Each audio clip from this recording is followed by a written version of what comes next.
Bom dia, boa tarde ou boa noite. Hoje nós iremos apresentar este trabalho, que é sobre impactos relatados no estudo de impacto ambiental, sejam eles bióticos, antrópicos ou físicos. Neste trabalho, esse grupo é composto por Gabriel Ribeiro, João Victor, Otávio Ramos e Cideilton Souza. O professor responsável pela avaliação desse trabalho é o professor Fernando Freitas de Oliveira. Fique com a apresentação nos seguintes slides. O relatório de impacto ambiental, conhecido como RIMA, sintetiza em linguagem clara para o público os resultados obtidos pelo estudo de impacto ambiental elaborado pelo consórcio JGP Ambiente Brasil Engenharia. Neste trabalho, buscamos apresentar como a obra do consórcio sul da Rodovia dos Tamoios interfere nos diferentes componentes do ambiente. A avaliação é organizada em 3 frentes: o meio físico, abrangendo o solo, água e ar; o meio biótico, considerando a flora, a fauna e locais; e o meio antrópico, que envolve a população, economia e outros aspectos, inclusive culturais. Esse slide serve como porta de entrada para entendermos de forma integrada como esses elementos serão analisados ao longo do estudo. Então fique e prossiga para os próximos slides. Agora vamos falar um pouco sobre o meio físico. Os principais componentes avaliados são terrenos, recursos hídricos e qualidade do ar. Segundo o EIA, na seção 7.4, foram identificados 3 impactos principais no meio físico. O primeiro impacto é a instabilidade de encostas e o aumento de erosão causado pelos cortes e aterros em áreas íngremes. O segundo é o assoreamento e a alteração da qualidade da água em rios importantes como Santo Antônio, Camburi e Perequê. E o terceiro impacto é o aumento temporário da poeira e de emissões atmosféricas durante as obras. Esse mapa mostra onde o projeto passa, e o traçado da obra entre Caraguá e São Sebastião é mostrado pela linha vermelha. As áreas coloridas em cinza são cidades e bairros, o azul claro é o Oceano Atlântico, as linhas azuis dentro do mapa são rios, como já citados os rios Santo Antônio, Camburi e Perequê, e as áreas destacadas representam a área diretamente afetada, que é exatamente onde a obra acontece, em cima da linha do traçado, e a área de influência direta, que é a área ao redor, que pode sentir impactos como erosão, poeira ou alteração na água. Agora vamos falar sobre as principais medidas mitigadoras do meio físico, proposta pelo EIA. A primeira medida é a revegetação e a drenagem controlada das encostas e das áreas de bota fora. Essas ações ajudam a estabilizar o solo, evitar erosões e reduzir o arrasto de sedimento. A segunda medida é o monitoramento da qualidade da água, acompanhado do controle de sedimento, e isso é fundamental para evitar o assoreamento de rios e garantir que a obra não comprometa os recursos hídricos locais. Outras ações importantes é o uso de barreiras vegetais e a umidificação das vias, que ajudam a reduzir a emissão de poeira, melhorando a qualidade do ar, especialmente durante o período de obras. Dessa forma, agora vamos entrar no segundo eixo do EIA, o meio biótico.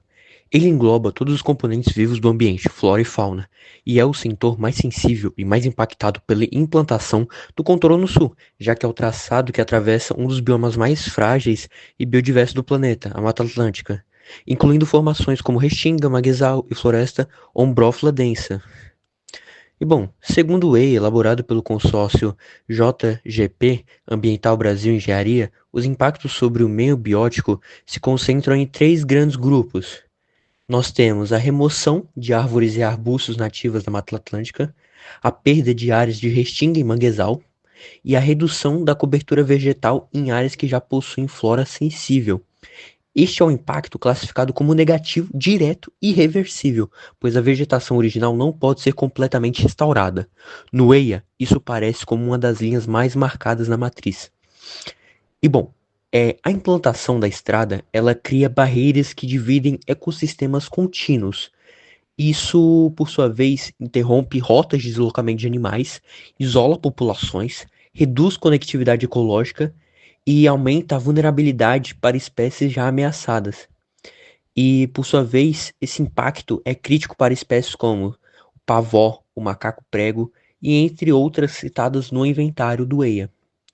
E bom, a obra ela também gera ruídos, perturbação, vibração, iluminação artificial e movimentação de máquinas, levando ao afugentamento da fauna local. E na fase de operação, aumenta-se o risco de atropelamentos, um dos impactos mais frequentes em rodovias de áreas naturais. E bom, como a EIA, né, a matriz de Leopold, organiza esses impactos. E como vocês podem ver, na matriz, ela se apresenta da seguinte maneira. Ela vai vir, as linhas, elas representam os impactos ambientais potenciais, incluindo todos os impactos sobre o meio ambiente, o meio biótico. E as colunas são os programas ambientais previstos para mitigar, prevenir ou compensar esses impactos. E as células em amarelo, elas indicam impactos negativos ou de difícil mitigação. E as células em verde indicam impactos positivos, geralmente associados aos programas de mitigação e compensação. E bom, quando a gente vai fazer uma interpretação mais elaborada, nós temos o seguinte: a supressão vegetal é um dos fatores, né, que, como a gente pode observar, a linha referente à supressão de vegetação está preenchida principalmente com células amarelas, mostrando que é um impacto inevitável, não há mitigação plena e as ações previstas são majoritariamente compensatórias e não preventivas. E os programas envolvidos são compensação florestal, reposição de vegetação e recuperação das áreas degradadas. Entre essa gigantesca matriz, nós percebemos esses detalhes. E esse é apenas um dos exemplos que ela abrange. Já no meio antrópico, o estudo identifica efeitos diretamente ligados ao tráfego, à economia e à qualidade de vida do patrimônio. Segundo o EIA, página 20 a 22, a obra gera interferências relevantes ao trânsito local e o aumento de ruídos na fase de construção, afetando especificamente e especialmente as áreas lindeiras. Em contrapartida, a criação de empregos diretos e indiretos, o que impulsiona na economia da região. Também se observa a alteração da paisagem e possíveis incômodos à comunidade próxima, exigindo atenção para minimizar prejuízos à rotina e ao bem-estar da população. Para o meio antrópico, o EIA aponta um conjunto de medidas mitigadoras para reduzir os impactos recebidos pela população. Entre elas, destaca-se a implementação de programas de comunicação social, garantindo que as comunidades sejam informadas com antecedência sobre as etapas da obra e possíveis interferências no cotidiano. Também são previstas rotas alternativas e sinalização temporária para organizar o tráfego durante a construção. Além disso, o monitoramento contínuo de ruídos e vibrações busca controlar incômodos nas áreas lindeiras e preservar a qualidade de vida da população afetada. Agora nós separamos um vídeo para poder contextualizá-los em relação a este assunto.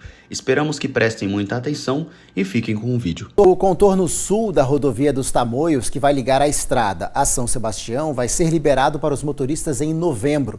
O anúncio foi feito hoje pela concessionária que administra a rodovia. O novo caminho entre Caraguatatuba e São Sebastião está quase pronto. 10 anos depois do começo das obras dos contornos da Tamoios, o lado sul vai ser inaugurado no dia 17 de novembro, segundo a concessionária. O contorno sul vai ligar o KM 11200, logo na entrada de Caraguá, até o KM 33900, já depois do centro de São Sebastião.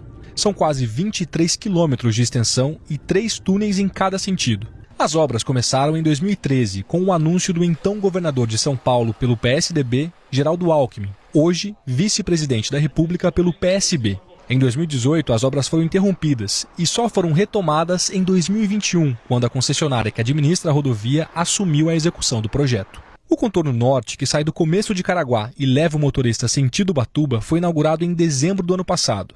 O prazo para o contorno sul ficou para um ano depois e vence em 24 de novembro. A ideia é que a inauguração do contorno sul facilite e diminua o tempo de viagem para o motorista, que não vai mais precisar pegar a Rio Santos cortando por dentro das cidades. Além disso, esse novo caminho também mira em objetivos econômicos, já que vai ser uma ligação mais direta entre a rodovia dos Tamoios e o Porto de São Sebastião. A rodovia vai trazer um grande desenvolvimento para o litoral e para quem depende do porto no Vale do Paraíba. No trecho que fica no KM 13500 do contorno, ainda em Caraguá, também terá uma praça de pedágio free flow, que não precisa parar para pagar a tarifa. Quem vier para São Sebastião pagando R$ 5,00 de tarifa, na volta R$ 5,00 de tarifa. Segundo a concessionária, o investimento para as obras dos contornos foi de 3 bilhões de reais. Conclui-se que o EIA e o RIMA demonstram que os impactos do contorno sul são significativos, mas controláveis. As medidas de mitigação e compensação são essenciais para preservar os ecossistemas e minimizar danos sociais.